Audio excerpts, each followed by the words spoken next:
Ini adalah Budian. Budian adalah Direktur Ekonomi di sebuah kementerian. Ini adalah Pak Eko. Pak Eko adalah Direktur Lingkungan di kementerian yang sama. Suatu hari, Ibu Menteri menugaskan Ibu Dian dan Pak Eko untuk mendesain sebuah program pemulihan ekonomi nasional yang lestari. Sebagai stafnya Bu Dian, kamu diminta untuk melakukan riset awal untuk mengetahui opsi-opsi kebijakan yang bisa diambil. Kemudian, Pak Eko dan Bu Dian bersama tim melakukan rapat seharian di sebuah hotel berbintang 3 di Jakarta. Setelah menghabiskan seharian rapat, ternyata keduanya masih belum bisa bersepakat tentang program apa yang akan mereka kedepankan. Padahal, menurut kamu, opsinya sudah cukup jelas, terutama berdasarkan hasil riset kamu. Nah, mengingat deadline-nya semakin dekat, kira-kira intervensi apa yang bisa kamu lakukan agar Budian dan Pak Eko bisa cepat-cepat bersepakat? Nama saya Andita Firsani Utami, saya adalah salah satu pendiri Think Policy Society.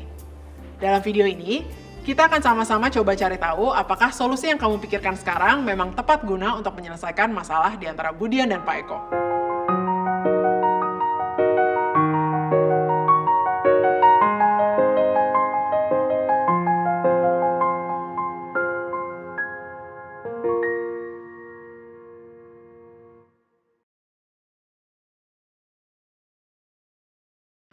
Menurut Profesor Ronald Heifetz dari Harvard Kennedy School, masalah-masalah yang kita temui di sekitar kita bisa dikategorikan ke dalam 2 kelompok utama. Yang pertama adalah masalah-masalah yang cakupannya cukup sempit atau cukup jelas, bisa diselesaikan oleh ahlinya, dan biasanya bisa diselesaikan dalam jangka waktu yang pendek. Masalah-masalah ini disebut sebagai masalah teknis. Contohnya, ketika terjadi pandemi COVID-19, ada masalah di mana kita harus menemukan vaksin sesegera mungkin. Maka, para ahli kesehatan dan virologi di seluruh dunia berkumpul untuk menemukan vaksin, dan dalam jangka waktu sekitar 1 tahun, sekarang kita sudah bisa menemukan beberapa vaksin yang bisa dipakai. Namun, ada juga masalah-masalah yang sifatnya lebih ambigu, dan biasanya orang-orang suka menyangkal bahwa masalah itu ada. Kemudian masalahnya tidak bisa diselesaikan hanya dengan mengundang ahlinya saja, tapi dibutuhkan eksperimen atau discoveries untuk menemukan jawabannya. Dan terakhir adalah masalahnya biasanya tidak bisa diselesaikan dalam jangka waktu yang pendek. Sebut saja isu seperti krisis iklim atau perlindungan minoritas di Indonesia. Sudah berpuluh-puluh tahun kita tahu masalahnya, tapi sampai sekarang tetap belum terselesaikan pula. Masalah-masalah ini disebut sebagai masalah adaptif, karena ada perubahan atas norma, nilai, atau perspektif yang harus dilakukan oleh para pemangku kepentingannya. Yang sering terjadi adalah masalah-masalah adaptif dalam kebijakan publik diselesaikan secara teknis, sehingga solusinya kurang efektif.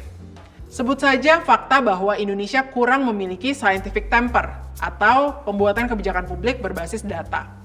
Ketika kita membangun situation room dengan layar-layar yang begitu besar, belum tentu itu menyelesaikan masalah perubahan budaya untuk membuat kebijakan lebih berbasis data yang kita butuhkan.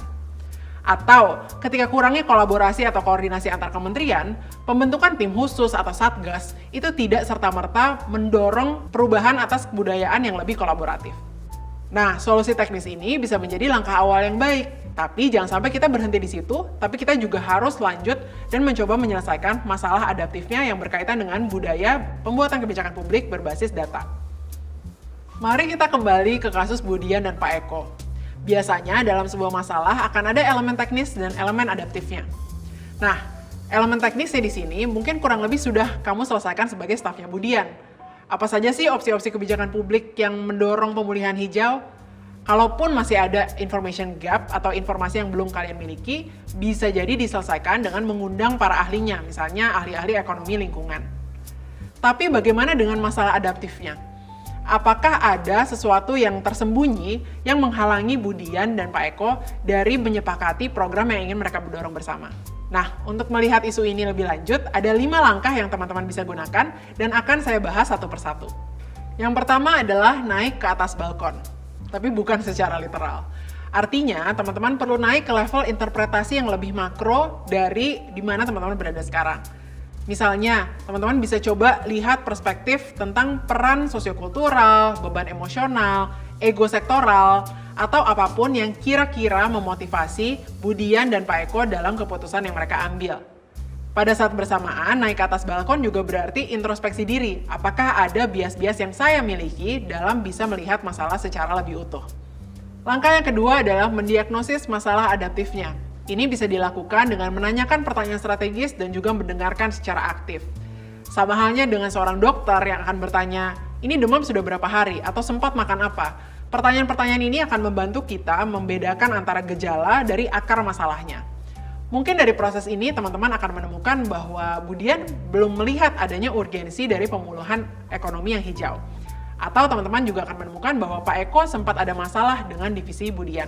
Apapun itu, ini akan memberikan perspektif baru tentang masalah sebenarnya yang terjadi ketika teman-teman menyelesaikan program pemulihan ekonomi hijau tersebut. Langkah ketiga adalah langkah yang paling kompleks, yaitu bangun ruang aman untuk konflik produktif. Tadi kita sempat bilang bahwa dalam masalah adaptif memang diperlukan perubahan perspektif atau perubahan norma dan nilai-nilai di antara pemangku kepentingan. Karena itu, tidak bisa terhindarkan bahwa menyelesaikannya memang butuh kontestasi atau pertentangan di antara nilai-nilai yang lama dengan nilai-nilai yang baru. Di sini kata kuncinya ada di kata produktif.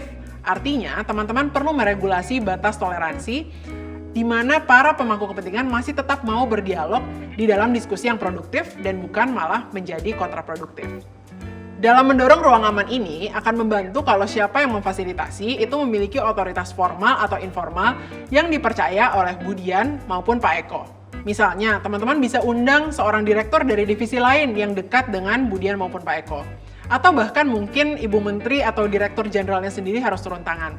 Nah, ini penting sekali untuk memastikan bahwa konfliknya berada di level yang produktif. Yang keempat adalah menjaga perhatian dan fokus para pemangku kepentingan pada tujuan bersama.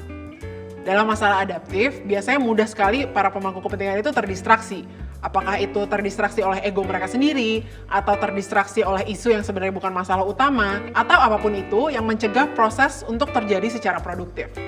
Karena itu, penting juga untuk seseorang yang menjalankan kepemimpinan adaptif untuk mengembalikan fokus. Sebenarnya apa sih tujuan bersama yang kita mau capai dan kenapa tujuan bersama itu akan menguntungkan semua pihak yang terlibat. Yang kelima adalah hindari menawarkan solusi. Percaya atau tidak, dalam masalah adaptif, lebih penting orang siapa yang mengeluarkan solusinya daripada substansi teknis dari solusi itu sendiri. Artinya, ketika solusi datang langsung dari orang yang perspektifnya perlu berubah, maka itu akan memastikan bahwa memang sudah terjadi perubahan perspektif di dalam individu tersebut. Jadi, alih-alih berusaha menjadi orang yang paling pintar di ruangan dengan memberikan segala macam solusi, kadang-kadang lebih penting untuk kita menanyakan pertanyaan yang akan mendorong Budian maupun Pak Eko untuk sampai pada kesimpulan atau solusi yang sama. Menyelesaikan masalah adaptif atau menjalankan kepemimpinan adaptif tidak melulu harus dilakukan dari posisi figur otoritas formal, tapi bisa juga secara informal. Artinya, teman-teman tidak harus menjadi seorang pejabat di sebuah kementerian, direktur di sebuah perusahaan, untuk bisa melakukan kepemimpinan adaptif dengan efektif. Yang pasti, karena pemangku kepentingan yang ingin kita coba ubah akan mager untuk berubah atau tidak suka atas perubahan, maka prosesnya pasti dijamin tidak akan mudah.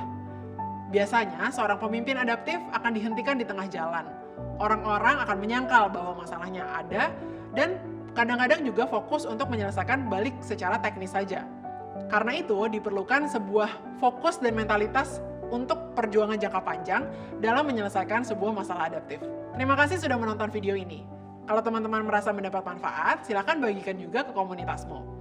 Kalau teman-teman punya pengalaman atau komentar yang ingin dibagikan, silakan tulis di kolom komentar di bawah. Terakhir, teman-teman bisa menonton episode-episode Think Policy Online Academy yang lainnya. Terima kasih.